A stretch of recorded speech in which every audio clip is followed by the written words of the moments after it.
साए में जी रहा। पाकिस्तान जानता है कि वो हिंदुस्तान के हमले का सामना नहीं कर पाएगा। वैसे पाकिस्तान की इस वक्त जो हालत है ना, ऐसा लग रहा है कि भारत के हमले के बिना ही वो टुकड़े टुकड़े हो जाएगा। ऐसा हम क्यों कह रहे हैं और ये दावे क्यों हैं, रिपोर्ट देखिए और समझिए।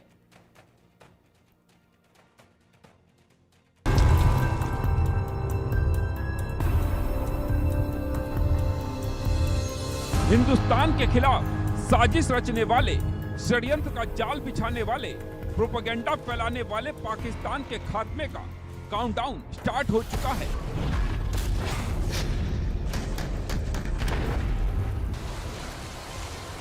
पाकिस्तान के नेस्त नाबूद होने का सायरन बज चुका है। दुनिया के मानचित्र में अब पाकिस्तान चंद दिन का मेहमान है, क्योंकि उसके टुकड़े होने वाले हैं। पाकिस्तान के पाप का घड़ा भर चुका है। अब पाकिस्तान के पाप का फाइनल हिसाब होना है, जिसका एक ही मतलब है, अब पाकिस्तान का फना होना पक्का है। पहलगाम हमले के बाद से पाकिस्तान डरा सहमा है। हर वक्त हर घड़ी पाकिस्तान, उसके PM Shahbaz, army chief Munir, NSA Malik, रक्षा मंत्री ख्वाजा आसिफ इसी खौफ में जी रहे हैं। न जाने कब हिंदुस्तान में पाकिस्तान के खात्मे का ऑर्डर निकल जाए। पाकिस्तान के इस डर, इस खौफ, इस भय के बीच एक सच्चाई ये है, पाकिस्तान के टुकड़े टुकड़े होने वाले हैं। उसका खंड खंड होना तय है। भारत से भिड़ने चले पाकिस्तान की हालत पहले से बेहद खराब है। वो भले युद्ध की गीदड़ भपकी दे दे, लेकिन आंतरिक और बाहरी मोर्चे पर पाकिस्तान बेहद कमजोर है। बलूचिस्तान, सिंध, खैबर पख्तूनख्वा और पंजाब में जो हालात बने हुए हैं, वो पाकिस्तान के टुकड़े टुकड़े होने का संकेत देते हैं। बलूचिस्तान और सिंध में पहले से ही अलगाववादी आंदोलन मजबूत हैं। बलूच आर्मी ने तो पाकिस्तान की नाक में दम कर रखा है। बीते दिनों ट्रेन हाईजैक करके शहबाज सरकार की BLA ने नींद उड़ा दी थी। सिंध में भी हालात कुछ ऐसे ही हैं। यही वजह है पाकिस्तान से ये प्रांत नहीं संभल रहे। बलूचिस्तान में बलूच लड़ाकों ने पाकिस्तान को खून के आंसू रुला रखा है। बलूच लड़ाकों के हमले से अब पाकिस्तानी सैनिक त्राहिमाम करने लगे हैं। इनके डर से सेना से इस्तीफा दे रहे हैं। खैबर पख्तूनख्वा में पश्तून आबादी बहुसंख्यक है। यहाँ तहरीक तालिबान पाकिस्तान पश्तून विद्रोहियों ने पाकिस्तानी सेना के खिलाफ विद्रोह तेज कर दिया है। यहाँ के कई पश्तून या तो अफगानिस्तान के साथ एकीकरण चाहते हैं या एक अलग पश्तूनिस्तान की मांग करते हैं। खैबर पख्तूनख्वा में TTP पाकिस्तान के लिए बड़ी मुसीबत बनी हुई है। TTP के लड़ाके लगातार पाकिस्तान के सैनिकों का काल बन रहे हैं। TTP के डर से पाकिस्तानी सैनिक अपनी चौकियां छोड़कर भाग रहे हैं। पंजाब पाकिस्तान का सबसे शक्तिशाली और मजबूत प्रांत है। भारत से युद्ध की स्थिति में आर्थिक संकट और अन्य प्रांतों के अलग होने से ये कमजोर हो सकता है। सेना में पंजाब प्रांत का बड़ा दखल है। पाकिस्तानी आर्मी और पॉलिटिकल लीडरशिप में इस प्रांत का दबदबा है। हालांकि ये इलाका आर्थिक संकट, महंगाई और बेरोजगारी से जूझ रहा है। इंडस वाटर ट्रीटी के सस्पेंशन से पंजाब का एग्रीकल्चर बुरी तरह से प्रभावित होगा।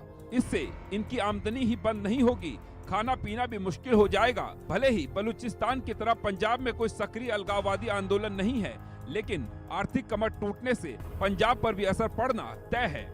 इन सब के बीच POK में अलग आजादी की मांग उठी हुई है। ऐसे में पाकिस्तान से POK, बलूचिस्तान, खैबर पख्तूनख्वा, सिंध टूट सकते हैं। एक तो पाकिस्तान की अर्थव्यवस्था चरमराई हुई है, उस पर भारत पाकिस्तान पर अटैक कर दे तो उसकी स्थिति और खराब हो सकती है।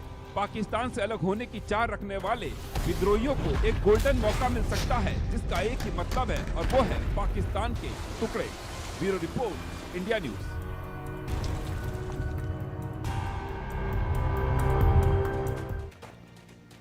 पाकिस्तान जो कहीं से कहीं तक हिंदुस्तान के आगे टिकता नहीं, अब इस युद्ध की स्थिति में क्या करेगा? भारत से भिड़ेगा या अपने भीतर जो उठ रही विरोध की आवाजें हैं उनको शांत करेगा? खबर बलूचिस्तान से ऐसी है कि बलूचिस्तान इंतजार में बैठा है कि कब भारत जवाबी कार्रवाई करे और लगे हाथों बलूचिस्तान की भी आजादी पूरी हो जाए। यानी कि भारत की तरफ उम्मीद भरी निगाहों से इस वक्त बलूचिस्तान के लोग देख रहे हैं। मेरे साथ में बात करने के लिए मेजर जनरल रिटायर्ड JKS परिहार से जुड़ गए हैं, जो कि डिफेंस एक्सपर्ट के तौर पर हैं। Brigadier retired Vinod Dutta sir मेरे साथ में है डिफेंस एक्सपर्ट के तौर पर, और अहमर मसी खान जी मेरे साथ में जुड़े हुए हैं, वरिष्ठ पत्रकार बलूचिस्तान से। आप सभी का इंडिया न्यूज पर बहुत बहुत स्वागत। सबसे पहले जेकेएस परिहार सर, मैं आपसे पूछना चाहूंगी, पाकिस्तान में जो हालात हैं, अब एक के बाद एक पाकिस्तान से ऐसी खबरें सामने आ रही हैं कि पाकिस्तान इस युद्ध में टिक नहीं पाएगा। 4 दिन भी युद्ध में वो खुद को बचा नहीं सकता, टिक नहीं सकता। शहबाज शरीफ, आसिम मुनीर ने हथियार तक यूक्रेन को बेच दिए हैं। अब युद्ध लड़ेगा कैसे बिना हथियारों के, क्योंकि भारत के आगे पहले भी बेदम था। अब इन सब के बीच में बलूचिस्तान में जो अग्रेशन पिछले कुछ दिन में बढ़ता हुआ हम देख रहे हैं, सिर्फ बलूचिस्तान के लोग इस उम्मीद में हैं, या फिर क्या इसमें सच्चाई भी मानी जाए कि 1971 की कहानी दोहराई जाएगी, भारत यहां से जवाबी कार्रवाई करेगा और पाकिस्तान के टुकड़े टुकड़े हो जाएंगे? आपने बहुत अच्छा सवाल पूछा इसमें। और जैसे कि हम सब जानते हैं कि जब गीदड़ की मौत आती है तो वो शहर की तरफ भागता है, यही बात होगी। पाकिस्तान उस हालत में, उन्होंने सोचा नहीं था कि पहलगाम में वो जो कुछ करेंगे उसका उनको इतना बड़ा खामियाजा भुगतना पड़ सकता है।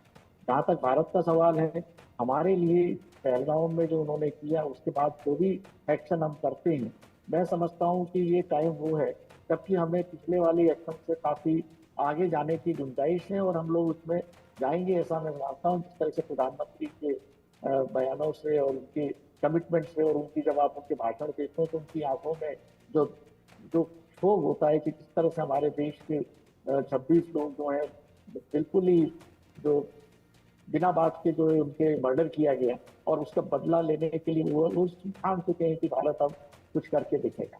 और रहा सवाल ये कि बलूचिस्तान का, तो बलूचिस्तान आज की डेट में मैं समझता हूँ कि भारत के लिए कोई भी एक्शन करना, जो बेस्ट कंडीशंस होती है, एनवायरनमेंट होता है, वो आज का जो एनवायरनमेंट है पाकिस्तान में, जिस तरह से अनरेस्ट है खैबर पख्तूनख्वा में, बलूचिस्तान में, वाकई उनको कोई सपोर्ट नहीं है। पाकिस्तान ने जो कश्मीर का स्तर गुलाम कर रखा है, वहाँ पे भी अनरेस्ट हो रहा है।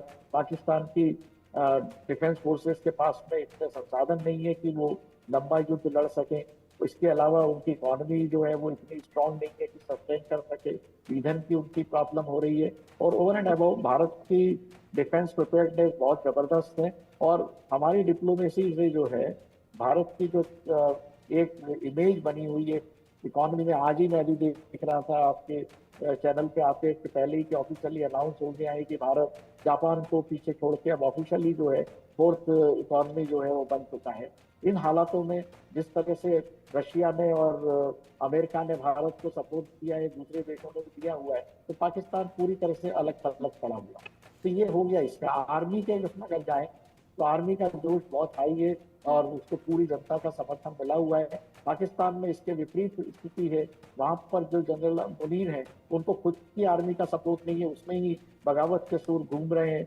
इमरान खान अलग चल रहे हैं, शहबाज शरीफ की कोई, वो तो एक तरह से पपेट आर्मी के बिठाए हुए थे और उसमें भी नवाज शरीफ के ब्रदर होने की वजह से, नवाज शरीफ पे बैन लगे होने की वजह से बन गए। उनमें वो लीडरशिप क्वालिटी ही नहीं है जो हालातों में किसी देश को आगे ले जा सके और उसको सस्टेन कर सके। पाकिस्तान अब समझ चुका है कि उसका वार में जाना वो बिल्कुल खत्म हो जाए। लेकिन फिर भी गीदड़भब की बात नहीं आती, फिर भी गीदड़भब की बात नहीं आती। और इन सब के बीच ही हाफिज सईद का बेटा खुलेआम ये कहता है कि डर है इस बात का कि मोदी मेरे पिता को मार डालेंगे। यानी कि हाफिज सईद की मौत को लेकर अब डरा और सहमा भी पाकिस्तान है और हाफिज सईद का बेटा खुद इस बात को मान रहा है। लेकिन साथ ही साथ दूसरी तरफ ये कह रहा है कि मुझे उम्मीद है और पूरा भरोसा भी कि यहाँ पाकिस्तान की जमीन पर है तो सुरक्षा ऐसी है मेरे पिता को कि उनका कोई कुछ बिगाड़ नहीं सकता। जब इस तरह की खबरें सामने आती हैं तो पाकिस्तान खुद के आतंक को पालने के सबूत कई बार दे देता है। लेकिन जो हालात अभी अहमर मस्ती खान जी बलूचिस्तान में हैं, हम देख रहे हैं बलूचिस्तान में आजादी की जंग तो पिछले काफी लंबे वक्त से जारी है, लेकिन जो अग्रेशन अभी पिछले कुछ दिन में बढ़ा है उसके पीछे का रीजन आपको क्या लग रहा है? क्या बलूचिस्तान के लोग इंतजार कर रहे हैं कि भारत यहां से एक्शन ले और यहां बलूचिस्तान के साथ अग्रेसिवली आगे बढ़े और बीएलए जो चाहता है वो हो जाए? ये देखें, हम बलूचिस्तान के लोग और भारत के लोग, हम एक दूसरे को एक दूसरे से जुदा नहीं समझते हैं। देखें, मैं आपसे अर्ज करूं, 47 में भी हमारी लीडरशिप गई थी इंडिया में, लेकिन अफसोस हुआ उस टाइम पे लोगों ने, मौलाना अबुल कलाम आज़ाद ने ये कहा कि भाई अगर हम आपका साथ देंगे तो ये जो अंग्रेज़ है इसको मौका मिल जाएगा और वो पूरी इंडिया की जो है आज़ादी है उसको पोस्टपोन कर देंगे। तो इस वजह से उन्होंने हमारा उस वक्त पे साथ नहीं दिया था।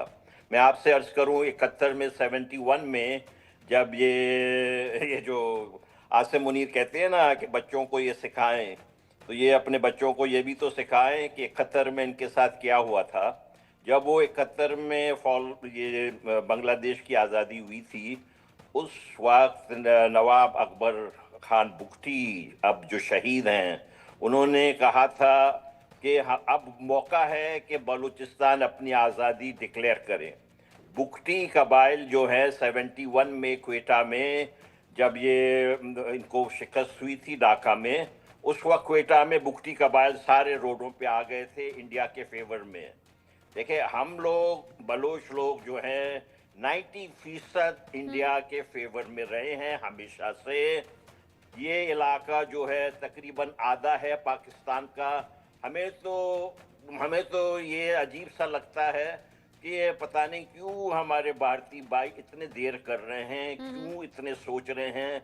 इतनी सोचने की गुंजाइश नहीं है। हाँ। अब देखें, अभी 2 दिन पहले ये मुख्यमंत्री जो हैं बलूचिस्तान के, जो जिनको कि आसिम मुनीर हद से ज्यादा नफरत करते हैं, उन्होंने लिखा, एक शेर कहा उन्होंने कहा, किताब सादा रहेगी कब तक, कहीं तो आगाज बाब होगा, जिन्होंने बस्ती उजाड़ डाली कभी तो हिसाब होगा। हम हिसाब चाहते हैं हिमांशी के एक एक आंसू के। हम हिसाब चाहते हो 26 नौजवानों का कि इन्होंने बेदर्दी से कत्ल किया बगैर वजह के। जैसा आपने शुरुआत में कहा कि भारत से बलूचिस्तान खुद को अलग नहीं समझता था, और आपने कहा कि जिन्होंने बस्ती उजाड़ी उनका अब हिसाब होना चाहिए। हिसाब तो होगा आतंक को पालने वालों का भी और आतंकियों का भी, और भारत उसके लिए पूरी तरह से कमर कस चुका है। आप रहिए मेरे साथ में। इस बीच बड़ा अपडेट भी है। भारत के एक्शन प्लान के बाद में पाकिस्तान में खलबली बहुत ज्यादा देखी जा रही है। आईएसआई मुख्यालय में पाकिस्तान के पीएम की आपात बैठक चल रही है। खबर ऐसी है कि पाकिस्तान के डिप्टी पीएम, रक्षा मंत्री भी इस मीटिंग का हिस्सा हैं, और बैठक में पाकिस्तानी सेना के प्रमुख को भी शामिल किया गया है। यानी यहां भारत की तरफ से एक्शन प्लान तैयार है, और उधर पाकिस्तान में बेचैनी बढ़ गई है। आईएस मुख्यालय में पाकिस्तान के पीएम की आपात बैठक बुलाई गई है, और यहां पाकिस्तान के पीएम भी, डिप्टी पीएम भी, रक्षा मंत्री भी, आर्मी चीफ भी, ये हर कोई इस मीटिंग का हिस्सा है। जान रहे हैं कि भारत जवाब देगा, जान रहे हैं कि भारत एक्शन यहां पर लेकर रहेगा। ऐसे में क्या होगा बचने का उपाय, कैसे खुद को बचाना है और कैसे इस युद्ध की स्थिति में सरवाइव करना है, इन सब को लेकर मीटिंग्स तो चल रही है। मीटिंग इससे पहले भी पाकिस्तान में चली है, लेकिन ऊल जुलूल बयान जो गीदड़ भभकी वाले हैं वो भी दिए गए हैं। पानी रोकोगे तो खून की नदियां बहा देंगे, एक भी सिविलियन को नुकसान होगा तो फिर टिट फॉर टैट वाली सिचुएशन में हम भी जवाबी कार्रवाई करेंगे, या फिर परमाणु बम की धमकी पाकिस्तान बार बार दे रहा है। और ये लेटेस्ट तस्वीरें अभी सामने आई हैं। आईएसआई मुख्यालय में ये मीटिंग रखी गई है। शहबाज शरीफ तस्वीरों में आपको दिख रहे हैं। यहाँ पर रक्षा मंत्री भी पहुंचे हुए हैं, डिप्टी पीएम भी इस मीटिंग का हिस्सा है, आर्मी चीफ भी पहुंचे हुए हैं, और इन सभी के जरिए आगे की स्ट्रैटेजी पर बात हो रही है। लेकिन डरा सहमा हुआ पाकिस्तान, ब्रिगेडियर दत्ता वो जान रहा है कि भारत के आगे ना तो दम है ना तो टिक सकता है। अब स्ट्रैटेजी बनाकर होगा भी क्या? जो युद्ध के हालात में हथियार काम आने थे वो तो यूक्रेन को बेच दिए। बिल्कुल ठीक कहा आपने। अब पाकिस्तान की हालत वो हो गई है कि न वो निगल सकता है न उगल सकता है। और असीम मुनीर ने कभी ये तवक्को नहीं की थी कि भारत इस तरह से रिटेलिएट करेगा या इतना कड़ा रुख अपनाएगा। आज भी देखिए जिस तरह से बलूच आर्मी ने क्वेटा में अपना एक ऑपरेशन सक्सेसफुली अंजाम दिया है पाकिस्तान आर्मी के खिलाफ, ये बताता है कि किस कदर पाकिस्तान आर्मी जो है वो लाचार है। और आप ये देखिए वहाँ अगर इनकी इक्विपमेंट देखें, इनकी जो मिशन रिलायबिलिटी है वो बिल्कुल कमज़ोर है।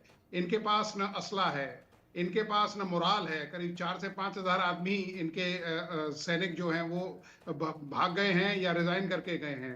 कोर कमांडर इनके जो 1 कोर के मंगला में थे, उन्होंने अपने पर्सनल रीजंस देते हुए रिजाइन कर दिया। माइंड यू, जब देश युद्ध में जा रहा हो और core commander lieutenant general rank का officer if he is resigning, then I don't think it is a very good sign for any army. तो इन सब चीज़ों को ध्यान में देते हुए 3 या 4 दिन का इनके पास GS रिजर्व है। तो मुझे नहीं लगता कि ये अच्छा दूसरा जिस तरह की एक्सरसाइज कर रहे हैं, जिस तरह का डिप्लॉयमेंट हो चुका है, मैं कहता हूं भारत अगर एक गोला भी फायर न करे और 1 महीने इनको अगर इसी ऑपरेशनल रेडीनेस में छोड़ दिया तो इसमें इसी में खत्म हो लेंगे ये। तो इन सब की चीजों को ध्यान में रखते हुए अब उनको ये नहीं पता लग रहा है कि साहब कहाँ से भारत अटैक करेगा, किधर से हमला होगा, क्या करेगा, कैसे अपने जो चीजें हैं उनको अंजाम देगा। तो ये सब चीजें देखते हुए ये पता लगना जरूरी है कि पाकिस्तान ने जो हिमाकत की है उसका माकूल जवाब दिया जाएगा और यकीनन हम अपनी जो फोर्सेस है उनके साथ हम स्ट्राइक करेंगे। और भारत एक निर्णायक स्थिति में आज है और एक कंक्लूसिव एंड में इस समस्या को ले जाएगा। और भारत ने बिल्कुल साफ और वाजे किया है, पूरा विश्व समुदाय हमारे साथ है। आतंक के खिलाफ अलग अलग देशों का साथ मिलना और मजबूत देशों का साथ मिलना ये कॉन्फिडेंस को और ज्यादा बढ़ा रहा है और कॉन्फिडेंस तो हमारी सेना ने बढ़ा दिया है जब तीनों ही सेना एक्शन मोड में एकदम तैयार नजर आ रही हैं। और इस सिचुएशन को देखते हुए गृह मंत्रालय ने अलग अलग राज्यों में निर्देश दे दिए हैं और मॉक ड्रिल की कल तैयारी है। जेकेएस परिहारसिल, 1971 के बारे में मैं पढ़ रही थी, 1971 से पहले भी कुछ इसी तरह की मॉक ड्रिल हुई थी और उसके बाद में जल थल नभ तीनों ही सेनाओं ने जो किया वो इतिहास बन गया। उसके आज भी एग्जाम्पल्स दिए जाते हैं। क्या अब वही टाइम दोहराने का वक्त है और क्या इसीलिए बलूचिस्तान के लोग इतना ज्यादा उम्मीद में हैं कि बस अब जब तब कब भारत एक्शन ले ले? बिल्कुल दोहराने का समय तो है, इसमें तो कोई दो राय नहीं। मैंने भी कहा और हमारे जो गेस्ट आए हुए बलूचिस्तान से, मैंने क्या बड़े दत्ता साहब भी कह रहे हैं, पूरा हिंदुस्तान कह रहा है, एक एक बच्चा बच्चा बोल रहा है कि ये सही मुफीद समय है कि हम इस जड़ से जितना भी आतंक है और जितने की परेशानियां हैं इसको ऊपर से हेज कटिंग एयर स्ट्राइक का टाइम निकल गया। अब इसको जड़ से उखाड़ फेंकने का, इसको खत्म करने का। और कहते हैं कि जड़ों को ना केवल उखाड़ो बल्कि उसके बाद में वहां उस जमीन के ऊपर मठा डाल दो। मठा जो नॉर्थ इंडिया के समझते हैं कि छाछ जैसे मठा डाल दिए तो वहां उसमें कुछ बनेगा नहीं, वो बिल्कुल इसका समय आ चुका है। मॉक ड्रिल जो है 71 वार के बाद में एक उसमें लार्ज स्केल पे नहीं हुई है, पर डिफरेंट एरियाज में ये इस तरह के सिविल डिफेंस की एक्टिविटीज होती रही। उसमें आर्म फोर्सेस के तीनों अंग और पैरामिलिट्री फोर्सेस अपने अपने डोमेन में, उनके ऑर्गेनाइजेशंस में, प्रिपेयर्डनेस में मॉक ड्रिल को बहुत ज्यादा ध्यान देते हैं। और इसकी 62 वार में जिस तरह से जरूरत महसूस हुई, फिर 65 में, उसके बाद भारत सरकार ने 1968 में ये एक एक्ट पास करा जिसमें सिविल डिफेंस सिस्टम को एस्टैब्लिश किया गया, जिसका बेसिक एम जो शुरुआत में था कि सिविल वॉलंटियर्स इसमें आएंगे और देश की सेनाओं को सपोर्ट करेंगे। 2009 में इसमें पहले और एडवांसमेंट हुए और इसको डिजास्टर मैनेजमेंट की दूसरी एक्टिविटीज में भी इसको एंगेज किया गया। ये ऑर्गेनाइजेशन वॉलंटरी है और करीब हमारे पास में 5 लाख वॉलंटियर हैं। आप रहिए जेकेएस परिहार से रहिए। इस बीच एक बड़ा अपडेट भी आ रहा है बलूचिस्तान से। बड़ा अपडेट है, बड़ी खबर है। पाकिस्तानी आर्मी के वाहन को बम से उड़ा दिया गया है, बम धमाका हुआ है। 6 आर्मी ऑफिसर मारे गए हैं, 5 की हालत गंभीर है। हमले में पाकिस्तानी कमांडर तारिक मारा गया है। अब पाकिस्तानी फौज को लेकर जो नफरत भर गई है बलूचिस्तान के लोगों में वो समझी जा सकती है, क्योंकि यहाँ फौज ने सभी ज्यादती की हदें पार कर दी हैं। यहाँ बहन बेटियों की इज्जत आबरू लूट लेना, वहाँ जबरन लोगों को उठा लेना, गायब कर देना या उनकी हत्या कर देना। ऐसे में बलूचिस्तान में जो विद्रोह है वो और ज्यादा भड़का और यहाँ पाकिस्तानी फौज की गाड़ी में बम धमाका हुआ है और बम धमाका ऐसा जिससे बड़े नुकसान की खबर है। ये तस्वीरें भी आप देखिए, पाकिस्तानी आर्मी का ये वाहन है जिसमें बम धमाका हुआ है और हमले में पाकिस्तानी कमांडर तारिक मारा गया है। इसमें बड़े नुकसान की खबर। और मेरे साथ में अहमद मस्ती खान जी हैं। अहमद मस्ती खान जी, दिन में खबर ये भी सामने आई थी कि जो बीएलए है वो इतना ज्यादा अग्रेसिवली आगे बढ़ रहा है और खबर कुछ ऐसी है कि पाकिस्तानी फौज पर बहुत बड़ा हमला बीएलए ने किया है। पहले 90 तक संख्या थी, फिर 100 तक पहुंच गई, मतलब पाकिस्तानी फौजी 100 की संख्या में मारे गए हैं। और अब ये एक और धमाके की खबर। जी देखिए, मैं सलाम पेश करता हूँ बीएलए के जो हमारे नौजवान हैं जिन्होंने इंतहाई कठिन हालात में इस पाकिस्तान की दहशतगर्द फौज उसका मुकाबला किया है और कर रहे हैं। ये जो इतनी ज्यादती की इन्होंने बरतानिया ने, देखें ये पाकिस्तान ममलिकत खुदादाद नहीं बल्कि ममलिकत बरतानिया दाद है। ये बरतानिया ने बनाया। ये करारदाद पाकिस्तान जो इन्होंने लाहौर में पेश किया 1940 में, ये इसके वर्डिंग लंदन में तय हुए थे ये बरतानिया मैं आपसे अर्ज करूं, ये उस दिन कुछ लोग पाकिस्तानी कह रहे थे कि बीएलए दहशतगर्द तंजीम में बरतानिया ने लगाया है।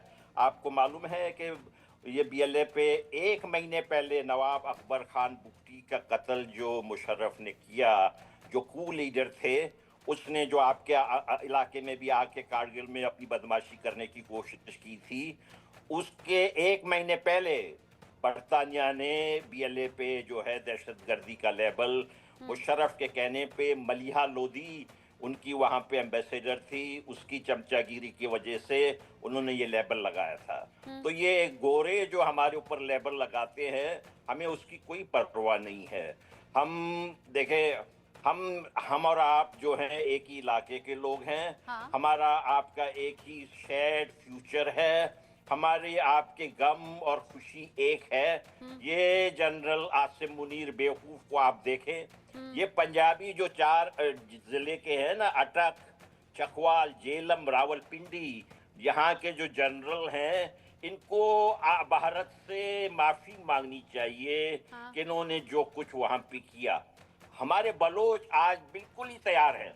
मैं आपसे सही से कहूं, मैंने कुछ लोगों से पूछा कि भाई ये तो हो रहा है, लेकिन हमारे पास कबायलियत भी है, क्या ये हम कर सकेंगे? मुझे वहां से बाकायदा बहुत अच्छे लोगों ने ये बताया है कि ये बीएलए, बीएलएफ, ये इंतहाई मुनज़्ज़म तंजीमें हैं। सबसे बड़ी बात तो हमारी ये है कि सियासी अब वो लीडरशिप जो गुलामी की जंजीरें हैं, उन्हें तोड़ने के लिए यहाँ पर बलूच संगठन इस तरीके से और इस हद तक तैयार है। वो कह रहे हैं जान भी जाएगी ना तो हम जान देने के लिए तैयार हैं, और अपनी आज़ादी हम किसी भी तरीके से समझौता उससे करेंगे नहीं। आप सभी मेरे साथ में रहिए। आगे बढ़ते हुए अब एक रिपोर्ट अपने दर्शकों को हम दिखा देते हैं, जो बताती है कि कैसे पाकिस्तान बीएलए और टीटीपी के थंडर से इस वक्त दहल रहा है।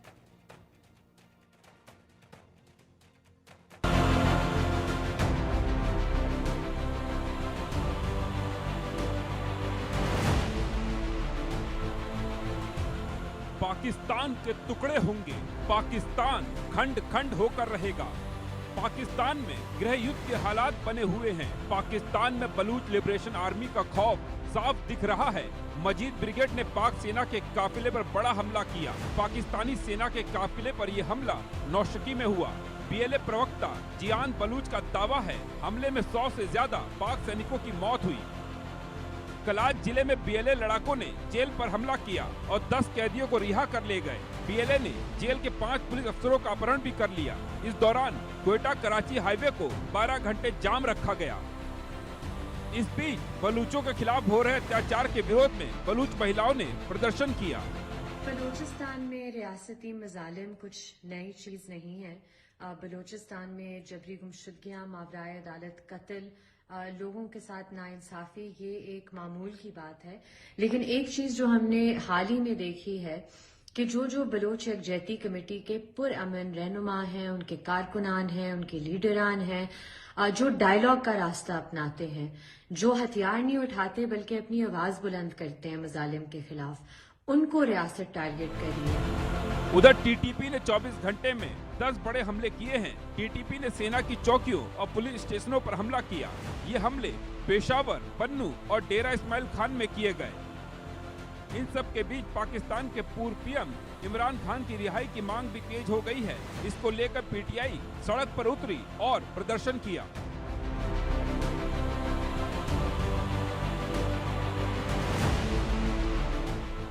Bureau report, India news.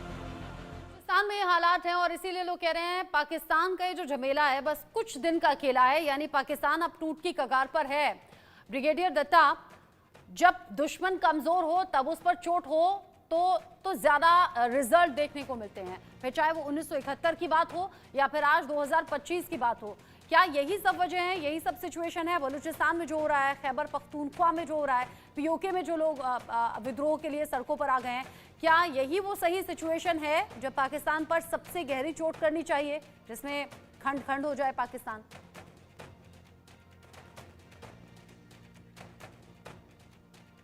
Unmute कीजिए दत्ता सर खुद को। आप देखिए, पाकिस्तान का सबसे बड़ा दुश्मन जो है वो पाकिस्तान की आर्मी खुद है और पाकिस्तान।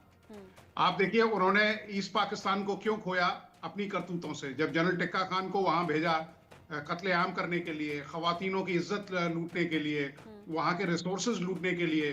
तो जब वहां से शरणार्थी भारत में आए तब श्रीमती इंदिरा गांधी जी ने यह कहा कि अब हमें लड़ाई करनी चाहिए क्योंकि विश्व समुदाय हमारी सुन नहीं रहा है। अब बलूचिस्तान के साथ भी वो यही कर रहा है। तो बलूचिस्तान अगर पाकिस्तान से जुदा हो जाता है तो करीब 44% जो उसका लैंड मास है वो चला जाएगा। और ये दिन दूर नहीं है जब बलूचिस्तान को आज़ादी मिलेगी, क्योंकि वहाँ के जो बहादुर लोग हैं जिनका ये लेजिटिमेट राइट है, क्योंकि जिस तरह से पाकिस्तान ने इसको अनेक्स किया था जब अंग्रेज गए थे, तो उन्होंने बताया था कि साहब ये एक अलग अलहदा ऑटोनोमस स्टेटस होगा इसका और अलहदा मुल्क होगा। लेकिन इन चीज़ों को ध्यान में रखते हुए पाकिस्तान ने इनको नज़रअंदाज किया। खैबर पख्तूनख्वा में देखिए क्या हो रहा है, सूबा सिंध में क्या हो रहा है।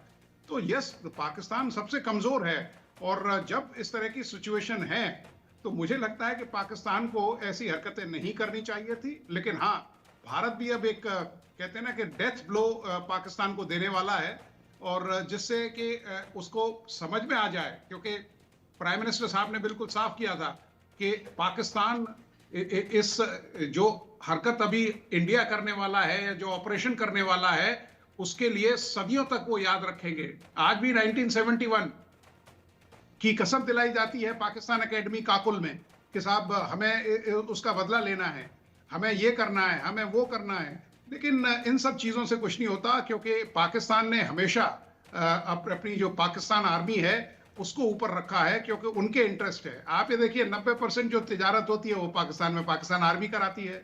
40 से 50% असैसिनेशन होते हैं वो पाकिस्तान आर्मी कराती है।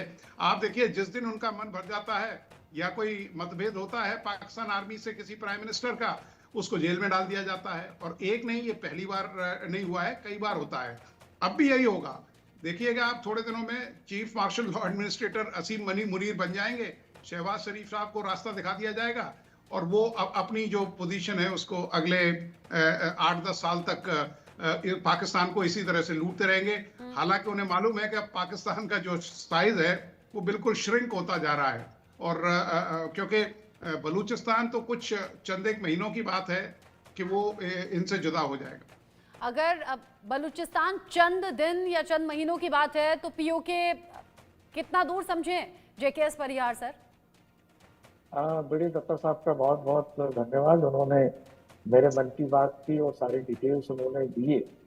और आज के ज़माने में कोई भी देश किसी भी दूसरे देश पे कब्जा नहीं कर सकता, ना रूस कर पाया, ना इजराइल गाजा में कर पाया। अगर कोई देश टूटता है तो वो अंदर से टूटता है, और यही वजह है कि मुझे लग रहा है कि बलूचिस्तान आज़ाद होकर रहेगा और उसको हमें नैतिक सपोर्ट और जो स्ट्रेटेजिक सपोर्ट है वो देना चाहिए, इसमें कोई दो राय। इसी तरह से पीओके के अंदर भी जो है धीरे धीरे इतना अनरेस्ट हो रहा है, बिकॉज जो चीज़ बलूचिस्तान में ये पंजाबी लॉबी पाकिस्तान पंजाब की कर रही है, चाहे वो एडमिनिस्ट्रेशन में हो, चाहे वो सिविल एडमिनिस्ट्रेशन मिलिट्री में हो, वही वो काम वो पीओके में भी कर रहे हैं। वहाँ की डेमोग्राफी चेंज करने की कोशिश कर रहे हैं, वहाँ के रिसोर्सेज को वो चाइना के साथ सीपीसी के थ्रू कब्जा करने की कोशिश कर रहे हैं। और वहाँ की जनता जो है गुलाम कश्मीर की, वो देख रही है कि पिछले एक दशक में कश्मीर के दूसरे हिस्से में जो वास्तविक कश्मीर है उसमें कितने चेंजेस आए हैं, कितना इंफ्रास्ट्रक्चर डेवलप हुआ है, वहाँ पर डेमोक्रेसी चल रही है, मेडिकल कॉलेजेस इतने बन गए हैं, इंजीनियरिंग कॉलेज है, ग्रोथ हो रही है, टूरिज्म हो रहा है। तो इन सब से पाकिस्तान की आर्मी बड़ी खिसियाई हुई है, और वही खिसियाहट में उनको लगा कि अगर इसी तरह से चलता रहा तो पाकिस्तान के हाथ में जो कश्मीर का उन्होंने जबरदस्ती दबा रखा है वह इतना रिवोल्ट हो जाएगा कि वो इंटरनेशनल ये जो LOC है इसको तोड़ के वो सीधे भारत में एक तरह से घुस के और वहीं पे एक मिक्स इसको कर देंगे और हमारे सारे इंफ्रास्ट्रक्चर को वो वजूद खत्म हो जाएगा। पाकिस्तान टूटेगा जरूर, आज नहीं तो कल। और ये जैसे रशिया का 91 में गोर्बाचोव आए थे जिन्होंने रशिया का विखंडन कर दिया, उसी तरह से मुझे लगता है कि ये जो शुभ कार्य है ये शायद भगवान ने, खुदा ने जो है वो शहबाज शरीफ और आसिम मुनीर के को ये काम दिया हुआ है कि अब आप ये जो गलती 1947 में हुई थी उसको आप दुरुस्त करिए और आगे बढ़िए। बिल्कुल होगा जरूर, बिल्कुल आपने कहा कि होगा जरूर, आज नहीं तो कल होगा। और इस बीच BLA और BLA प्रवक्ता ने सीधे